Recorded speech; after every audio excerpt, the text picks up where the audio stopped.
Meus amores, boa tarde.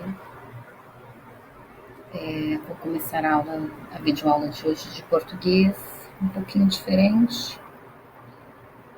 Nós vamos falar um pouquinho sobre texto narrativo com discurso direto. O texto que vocês leram na aula passada do Alvinho é um texto narrativo com discurso direto.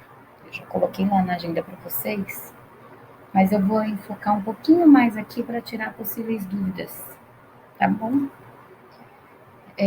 Primeiro, quando você inicia um texto, você vai começar a sua narrativa. Então, um dia eu estava, ou ele estava, ou um belo dia, uma noite, certa vez, certo dia, certa noite.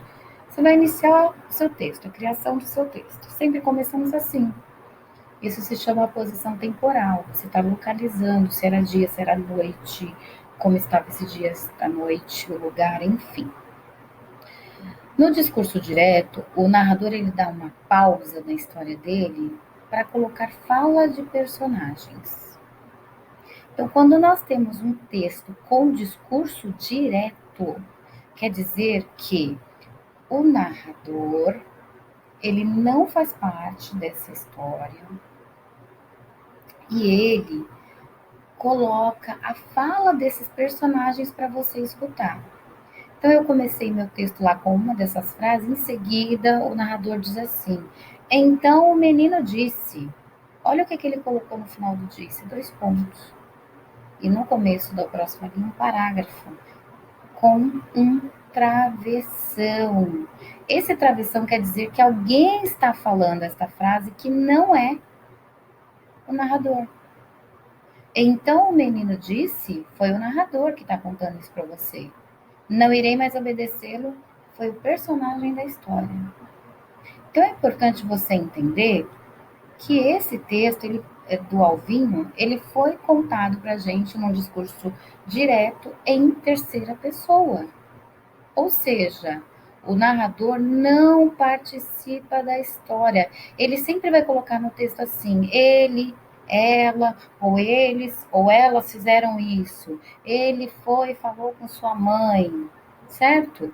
Ele sempre vai usar em terceira pessoa. Ele nunca vai estar envolvido nessa história. O texto narrativo direto em primeira pessoa, ao contrário, o narrador participa dessa história, tá bom? Ele pode ser um personagem da história, pode não, ele é um personagem da história, porém ele não precisa ser o protagonista, ele não precisa ser o personagem principal, mas ele participa da história. Hoje, no caso, nós estamos falando disso aqui, ó, um discurso onde o narrador conta uma história, mas não faz parte dela, tá bom? Então vamos deixar mais claro um pouquinho, vamos lá? Olha o que o narrador está dizendo aqui, ó. Narrador, uma pessoa está contando essa história e não participa da história. Margarida entrou em casa e viu sua mãe, que estava sentada em uma poltrona folheando uma revista. Sem dizer nada, dirigiu-se à cozinha e a mãe interpelou. Isso aqui quem disse é o narrador da história, ele está contando uma historinha pra gente. Só que ele não participa da história, então é uma narração com discurso direto, tá bom? Onde o narrador coloca as falas do personagem. Então, quando eu digo que é um texto com discurso direto, é onde o narrador para o que ele está contando e fala a fala do personagem perfeitamente. Então, sem dizer nada, dirigiu-se à cozinha e a mãe interpelou. Olha só o que a mãe disse. Com quem você esteve? Olha o que a Margarida respondeu. Com a Rosa e o Edu. Edu, disse a mãe, é o irmão da Rosa. Olha o que o narrador vai dizer aqui, ó. Respondeu distraidamente. E a mãe indagou. Você nunca me falou desse Edu. Sabe o que a Margarida respondeu? Eu o conheci há pouco tempo. E o que o Edu faz? Ora, mãe, que curiosidade.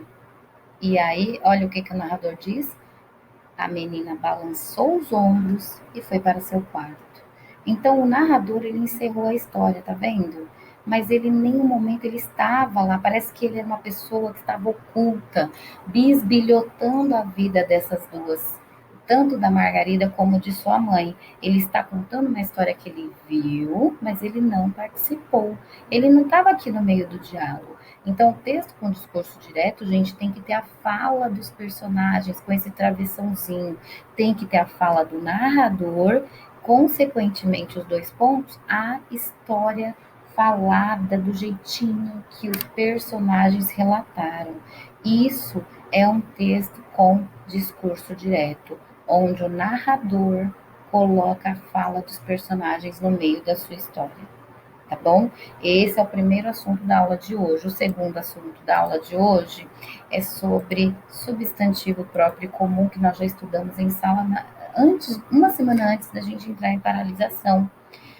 O substantivo, eu coloquei esse textinho lá na agenda, espero que você tenha lido com calma, mas eu só vou enfocar aqui, ó. Substantivo próprio indica seres, países, estados, sendo grafado e sempre com letra maiúscula, como por exemplo São Paulo e Brasil. Seres, gente, é o nosso nome, é o nome que você põe no seu cachorro, no seu gato, no seu passarinho, na sua tartaruga.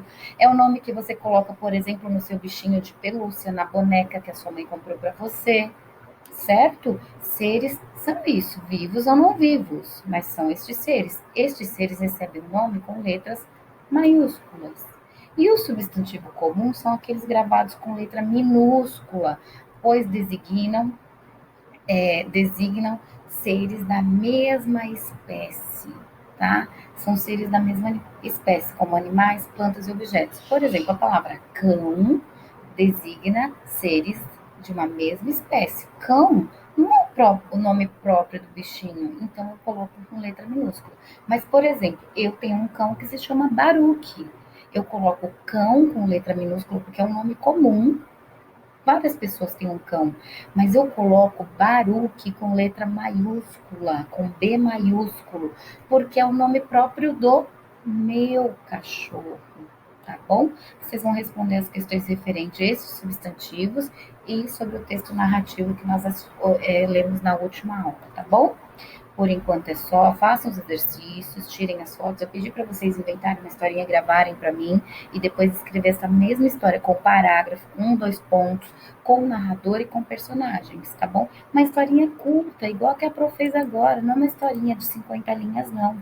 É uma historinha de no máximo 10 linhas, no máximo. Não precisa ser uma história longa, não. Até porque o vídeo só tem 2 minutos, tá bom? Então façam o vídeo, façam a narração com discurso direto, onde tem que ter travessão e 2 pontos.